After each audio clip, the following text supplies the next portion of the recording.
hello. I welcome you back once again to Pastor B's Kitchen Table. As you recall, this is the place where we chop it up and break it down and put it back together again. Just a reminder, it's called the kitchen table because this is the place that when I was growing up, we always took care of serious issues right at the kitchen table. Not in the bathroom, not in the garage, not in the den. It was always at the kitchen table. And I'm glad to have you today. And I'm going to talk about something today, but before I get into that, I want to encourage you just to stay tuned every Friday because we got some real hot burning topics that will be coming up over the next few weeks and we deal with this together. We'll be talking about things such as human trafficking, what's going on with the human trafficking industry, and then how do we avoid from being caught up in that great transportation demonic system. So we're going to be talking about that. We're going to be talking also about the issue related to parenting a special needs child. What is a special needs child, and what are the joys, what are the opportunities in parenting a special needs child? So we're going to be dealing with it. They're going to have some people who are in that industry, some people in that ministry opportunity. They're going to come in and help us right here at the kitchen table. So I'm looking forward to that. We're going to be dealing with racism in the church.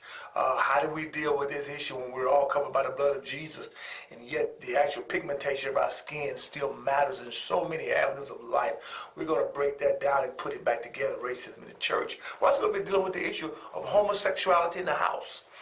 In this age we live in with transgender, and the age we're living in now with lesbian and gays and shacking up and all these kind of things that's going on now with all type of sexual expressions that are happening today. We need to talk about that. What does God say? What do we say? How do we deal with it? How do we address it from a biblical perspective? And how do we do it as a church? How do we do it as born-again believers? We're going to be talking about all those great things. And we're going to be really diving deep, if you will. Because here's the place where we deal with family issues. We deal with relationship issues. We deal with those things that allow us to really navigate the waters of life. And so I'm looking forward to you being here. But today, I want to deal with something because 2 weeks ago I read an article that just kind of grabbed me, and I haven't been able to let go of it. This article that this young lady named Stephanie wrote. Stephanie wrote this article, and she was talking about something that happened when she was 5 years old. When she was 5 years old, her father abandoned her, and then he remarried, her, and then he seemed to have done everything for the new family that he never did for her and her family. And she was talking about being stuck in this thing called the daddy wound or daddy hurt. What do you do when you're stuck, when you're caught there? And she talked about how it was rough growing up, it was rough in her life, and the pain and the anger and the disdain and the hatred and all the things that she encountered because she said that she had a daddy wound, and that now she's grown. And she said that wound still festers sometimes. And I just had to just kind of bivouac there for a moment because some of you are just like Stephanie. You know what it is like to have a daddy wound. You know what it is like to have a father. I'm not picking on fathers. I'm just saying that the reality of it is that for many of our families, that the wound we have and the pain we have is a result of a father being AWOL. And how do we deal with it? I know you're grown. I know you got your own family now. Some of you now, you have your own children. You AAU coaches. You take your kids to recitals. You're doing all the right things. But yet inside of you, there's still something because of your father who was just like Stephanie's. You're stuck. You're stuck in this place. And that's something that you don't really talk about because you don't see him. You don't talk to him. Or perhaps he's even dead. And you don't really deal with it. But how do we navigate those waters about doing this whole daddy wound? Because if we're honest about it, many times we start developing substitutes, surrogate fathers or substitutes for our fathers. Things like sports. We're involved in sports and we give it all, and the coaches become our surrogate fathers. And many coaches do a great job in coming along and building community and fostering love and relationship with those kids. But many times that's just a substitute for you. Some of you know what it is like, men and women, to be involved in all type of sexual endeavors and sexual exploitation and sexual fantasies and sexual engagement that literally make you feel love, that make you feel as if you've accepted and that you value and you love it, just for somebody to hold you. Although you know the holding is wrong, although you know the holding is not genuine, but yet they held you. And you have a father there to hold you, and because of that, now you're expressing yourself. Love now is not the emotions of it for you. Love is the physicality of it. And yet you know that never satisfies. We can never satisfy what's hurting our heart by something that's happening physically with our outer body. It's an inside problem, not an outside problem. But also, we try to substitute for the issue of success. We're going to use it as our motivation. That's our jump off. That's our guide. That's our energy. That's our adrenaline, if you will, for being great. Because the father abandoned. He left. He was there, and he was not engaged. And so now you're going to prove that in fact he made the mistake. You're going to prove that in fact he was the fool, because now you prove by your success, and you're very successful. You've got cars, you have houses, you have credentials, you have degrees, you have titles, you have a ton of disposable income. You are doing all right. You got wonderful kids, and you're married, or perhaps you're not married, but you're enjoying your single life, and so you're doing all right. And so your success, the fact that you're able to ride in an import vehicle, and you wear red bottom shoes, and you're able to travel all around this globe, is your dagger. Is that way of saying, aha, I got your back. And some of us also have served the Father in terms of gang activities or related to violent endeavors. I've done a lot of ministry in the jails, and I've gone to prison ministry, and a common thread through many of those guys' lives is this whole thing of this daddy wound, this whole thing related to this daddy hurt, and that many were so angry and filled with angst towards their fathers until they find themselves doing some violent things just for significance, or they made that choice. It was motivated by the fact that I'm going to be my own man. I'm going to chart my own course. I don't need anybody. I don't need anything. And anybody that gets in my way, especially if it's a male, a term of authority or position of authority, I'm going to just walk through them. I'm going to slice through them like a knife in hot butter. And he talked about that over and over again, about the importance of that. But just today, I want to deal with this issue related to this daddy wound. I find that in Ephesians chapter 6 verse 4, Paul says something. He says, fathers, speaking to the father, do not provoke your children to anger, but bring them up in the discipline and instruction of the Lord. He says to the fathers, I want you to do something. He gives what we should not do. He says, do not provoke them to anger. Now, what does that mean? And I'm going to tie all this in together. Don't provoke them to anger. It means don't enrage them to such a degree that their response is anger. Don't enrage them in such a way that there's an internal inferno, if you will, that needs to get out. And when it gets out, it won't get out right. It's going to get out by simply incinerating everything and everyone in this path. And if you're honest about it, in many ways, that's the way you have been. That's why it's hard for you to maintain a relationship, because you just incinerate everything around you. That's why it's so difficult for you to be genuine and to foster community with someone, or to have just a friendship, because that whole thing of that rage is still inside of you. That's why it's difficult for you to celebrate someone else's success, because inside of you, you're wondering, I could have had that, I should have had that, and yet there's this whole thing inside of you, and you always like you're playing catch up, but there's this daddy wound, there's this daddy hurt, there's this sense of that Father's Day is never a good day for you, maybe for others, but even if your children are showering you with gifts, you begin to want it deep down in your quietest moment, in the recesses of your heart and your home. You begin to wonder, man, I wish I could have had a Father's Day like this with my father. And that's the reality of it. And so he says, don't enrage them. Don't make them bitter.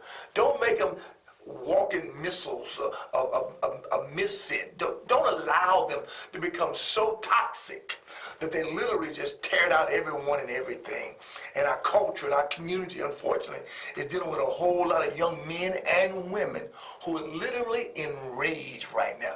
They're on fire. They have a temperament of let's just set it off. And so I want to just list, if I could, for a couple of things, a couple of reasons, a couple of ways that the father, maybe you're a father today, and this is the first time you even considered this. These are some ways that we actually anger or enrage or even embitter our children. And I want you to hear these 6. And I want you to contemplate them, and I want to hear from you on that. I want you to call in or write in at info@friendshipcbc, info@friendshipcbc.com. I want to hear from you on this because just like I'm hearing today from this Sister Stephanie, there's some Mr. Stephanie and Mrs. Stephanie's out there, and you're watching right now, and I want to hear how you're dealing with this. And so let me just give you 6 quick ones here. Here's the first one. Enrage or embitter you or anger you by overprotection, always smothering you. You couldn't do anything. You couldn't go anywhere. You had no liberties. You had no right. And so everything you did, you just feel like they were like a cheap suit on you. And because of the fact that they overprotection and that angered you and that enraged you, because it just seems like it was just over the top. Some of you know exactly what I'm talking about. Just overwhelming, just always there. Couldn't be with your friends, couldn't go to a game, couldn't talk on the phone, couldn't access anything on social media. You just couldn't do anything. They always saw you on the verge of doing something that was wrong. And so you always just being overprotected. And that caused you to say, if I ever get out of here, that's what many kids are when they come to church. They say, if I ever get of age and get out of here, I ain't ever going back. And so you were overprotected. And so that may be you. Let me give you number 2. Favoritism. That what actually enraged you, embittered you, is that there was a spirit of favoritism in your father, and yet you weren't the favorite. Well, it's one thing whenever you're the favorite, kind of like Joseph, whenever you get the coat of many colors, that's one thing. But when you're not Joseph, when you find yourself that your father always seemed to glean toward the other ones and the other child, as Stephanie was saying, he had more interest and more commitment to his second parent family than he did his first family, who was her. That somehow the actual next wife and the next children got all the goodies, got all the celebration, and she got the crumbs. And so you there also right now today, the fact of favoritism. You're not the favorite, and you know you're not the favorite. In fact, I hate to say it, but maybe they even told you you weren't the favorite. Maybe they treated it as if you were the black sheep. You were the one that's a problem child. You were the child who reminded them of something or someone. And they loathe you for that. And you've been living your whole life under the guise and the cloud of not being the favorite. And you're angry about that. You can't participate in family reunions. You can't participate in gatherings. Birthday celebrations, superficial and artificial for you. Because you're just not the favorite child. And you know that you're not the favorite for whatever reason. Maybe your height is wrong. Maybe your income is wrong. Maybe your health is wrong. We don't know what the issues are, but you know what they are. But you're not the favorite. You were never the favorite. And it was known. Here's another one. He enraged you because he broke promises. Didn't keep his promises. Promised you the moon and didn't even give you a marble. He promised you a whole lot, didn't he?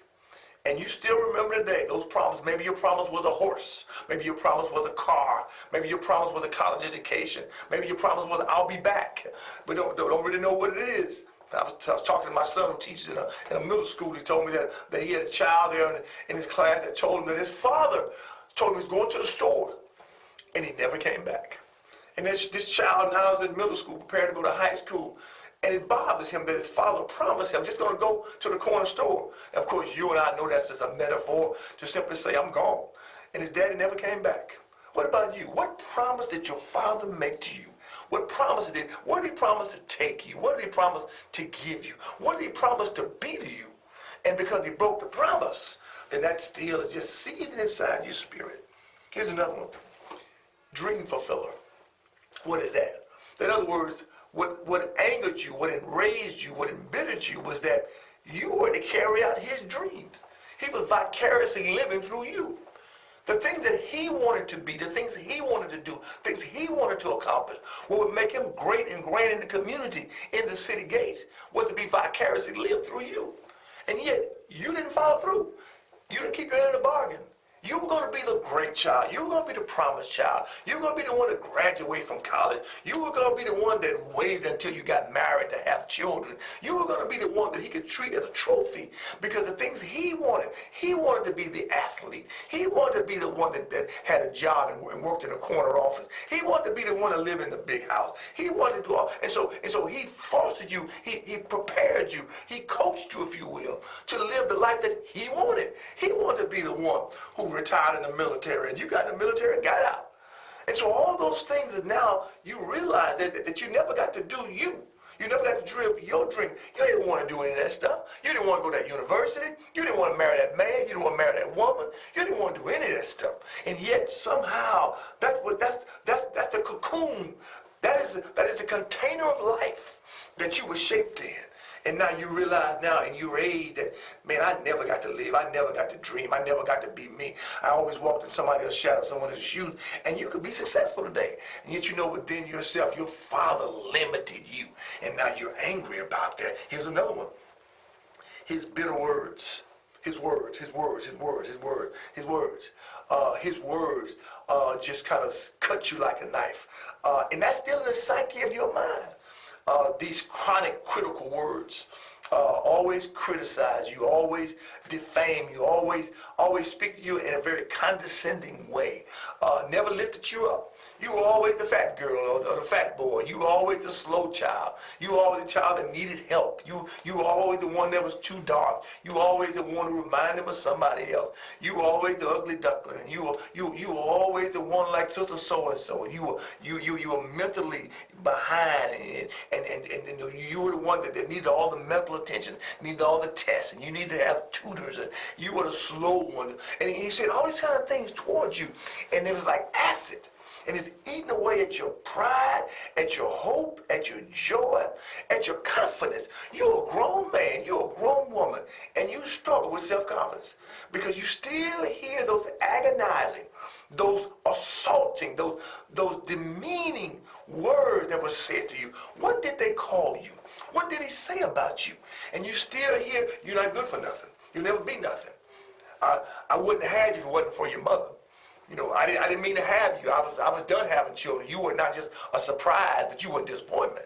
And all those kind of things. And so these words that you've heard, you grew up in an environment in which they had loose lips and which they had words that were rooted in evil, not in good. You heard words that tear down and not lift up. And really, if you're honest about it, that's the reason why you're so sarcastic. That's the reason why you find yourself all the time. You can go there. You can literally lacerate people with your tongue. The Bible talks about in James about how we have these tongues that really can set a world on fire and that no man can tame the tongue. And you're the living example of that. Your tongue has become your defense mechanism. You use your tongue to keep people off you. You use your tongue so people won't see the whole fragility of your heart and your mind. So you quickly whip them with your tongue to kind of keep them at bay. That's your wall of defense because you learn sarcasm.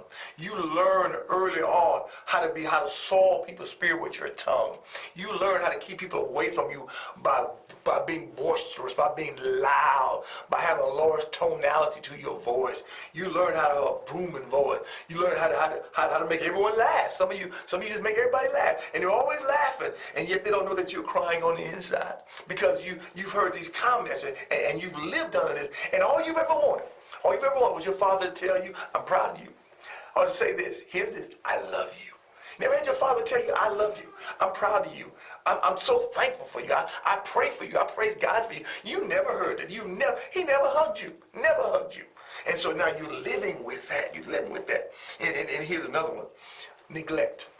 Because all of you listening to me right now, your father did not leave you. Your father was in the house.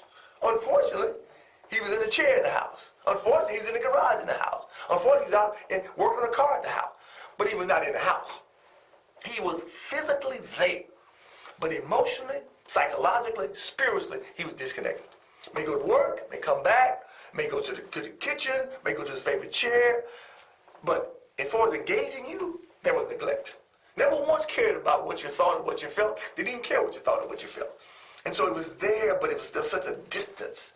And the only thing you can remember is that's his favorite chair. That's his favorite pair of slippers. That's his favorite dish. That's his favorite cup. But in terms of him just being there, you could sit down and have an honest to truth dialogue. Not being perfect, not being pretentious, not being guarded, but just to talk to him, to receive counsel to him. And so you were neglected, and you had to figure this thing out on your own. And so you found yourself having to really take your emotions, take your dreams, take your heartache, and dump it somewhere else, because you couldn't have that dialogue with your daddy. You were to be seen but not heard, and that caused anger in you because he talked to everybody else. He was such a joy to be around. People loved him, came to see him with the boys that played spades, the boys that played tonks, and the boys that played dominoes, and going to the pool hall, and going to the ball game. You know, he was the life of the party with everybody else, but when it came to you, oh, there was no dialogue. And so he was distant. He was there, but he was like a cool breeze that walked into the room. There was a hush. And so you kind of learned to handle yourself, to counsel yourself, self-medicate yourself in your room, because you knew there was nothing going on. You couldn't tell him your heart's desire. You couldn't even disagree with him. You just had a total line. And so you bought your time.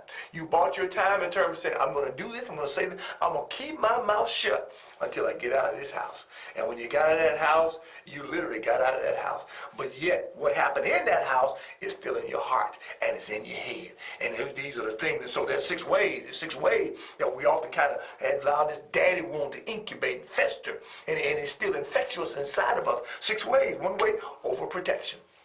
Just smothered you. Favoritism. You were not the favorite child. Okay, breaking promises. Couldn't believe anything he said. If he said it, it's what the old adage is, if his lips are moving, it must be lying.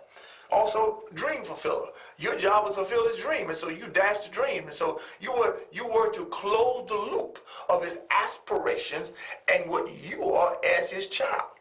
And also, our bitter words, these words that were just condescending, these words were acidic. It was the words that were there. And also neglect. They were there in the house, but there was a great neglect.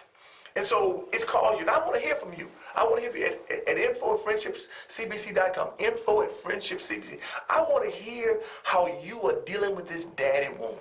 And for years and decades, you have smothered this. You ain't shared with anybody. I don't have to share your name. When you write in or call in, I won't share your name.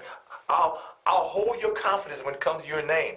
But I want to hear exactly the step you have taken, because there's someone who's listening and watching this kitchen table, and they are right there where you are. And they've tried alcohol, they've tried marijuana, they've tried yoga, they've tried Pilates, they've tried a whole lot, they've tried vacations across the world. And yet inside them, they still have this little girl or this little boy that simply wants to answer the question, why, Daddy? Why? And you want to be relieved from this. And so I want to hear from you. And I'm going to come back here next week if the Lord says the same. We're going to pick up this verse in Ephesians 6:4. And we're going to talk about, even based on what you submitted, we're going to talk about how do we overcome it. How do we persevere? How do we find victory and not become perpetual victims? And so I want you to call. I want you to call and I want you to write in at info@friendshipcbc.com. Info@friendshipcbc.com. You're going to see it at the end of this broadcast. And I want to hear from you. We're coming back next week. We're going to pick this up. We're going to deal with this because God wants to set you free. The Bible says, he whom the Son sets free is free indeed. And it's time for the shackles to come off. It's your liberation day. It's a new day. And I want you to tell somebody. Tell mama, tell daddy, call brother, call sister them, call auntie, call your cubicle buddies, whomever you need to contact, and say, come to the kitchen table. There's a word there, a word of liberation, a word of hope, a word of life. And we're ready to live. So I'm looking forward to seeing you right here next week at the kitchen table. May God bless you. May God keep you. Oh, and may God use you.